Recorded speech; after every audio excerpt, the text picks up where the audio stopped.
Hi, welcome to this brief video to introduce the forthcoming J69 loco pack.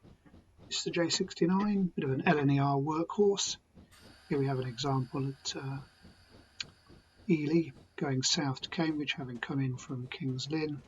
This shows off a little bit of what the pack is about. This was of course a very simple 060 shunter developed by the Great Eastern Railway back in the day. Primarily then as shunters, but someone had the bright idea of sticking a bit of extra gear on them and seeing if they could handle some of the more intensive passenger services out of Liverpool Street. They proved superb at it, and they ran the infamous Jazz service up until the N7s took over. And here you see the same thing, but from inside one of my signal boxes, showing of course the correct stopping passenger head code for the era, and that's a user selectable item.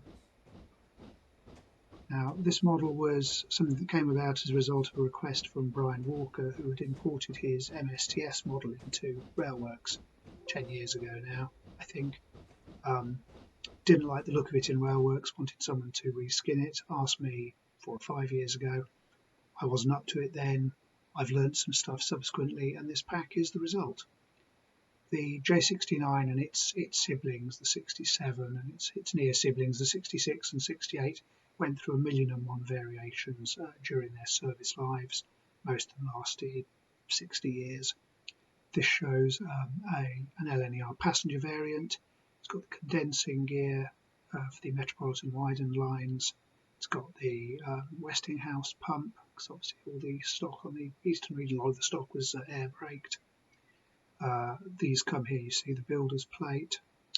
And then as we go through, this shows you the control rod for the condensing gear. That's the steel rod there. If they weren't used for a while, they would jam shut, which was embarrassing if you went into the Metropolitan lines as you gassed your passengers. This is a much plainer version, still a passenger variant, screw coupling, screw reverser, but no Westinghouse, no condenser, obviously a non-Eastern region one. There you see moving around near the screw coupling.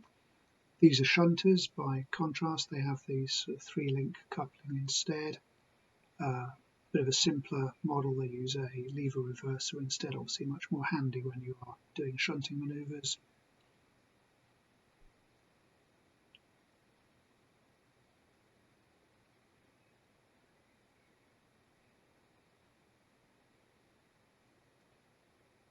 Here you see a difference between cast iron funnel and stovepipe funnel.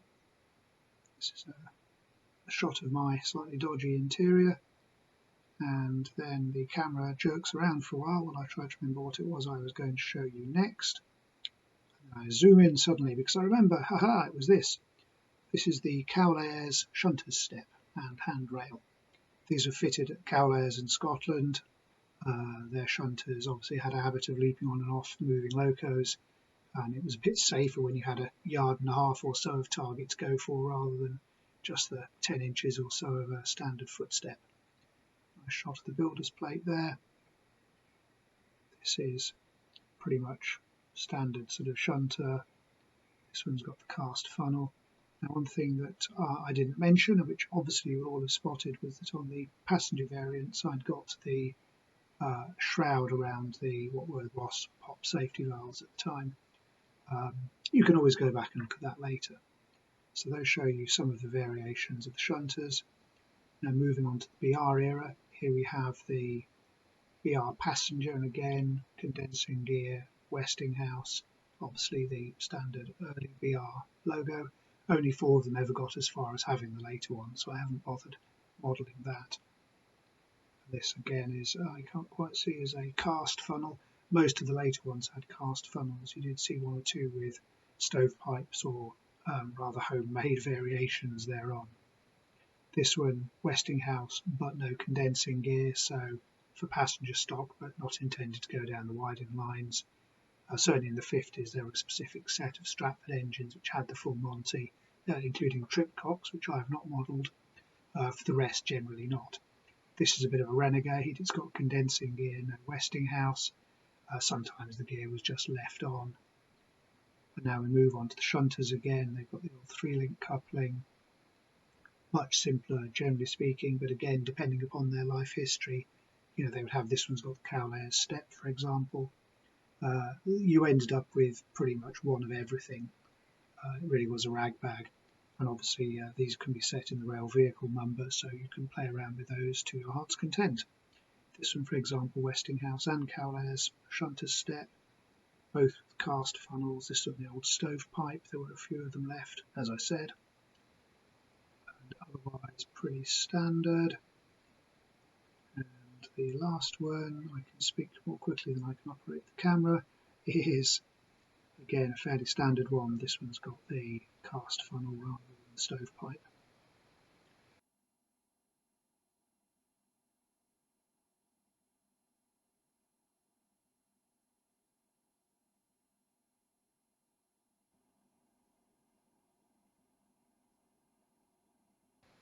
So I hope you enjoyed it. Have fun. Oh, hold on, I'd gone too soon. And here I am demonstrating user selectable head codes. Good grief, fancy me forgetting that. So it's the usual H and then Shift H, Control H, can't remember which to go back, Shift H to go back again. The standard post-war head codes, actually they pretty much match the pre-war head codes as far as the LNER was concerned. And if you carry on cycling forward, they go onto the back of the loco as well as the front. So that, he says, with some confidence, was that. Finally, a random loco and another gratuitous signal box shot. I'll leave you to enjoy that one. Have fun. So those are some of the variations in the pack. Should be out in a couple of weeks' time. I hope you enjoy them, obviously. You can give me feedback in UKTS or RSUG. The pack will be available on UKTS and on my own website, possibly one or two of the others as well.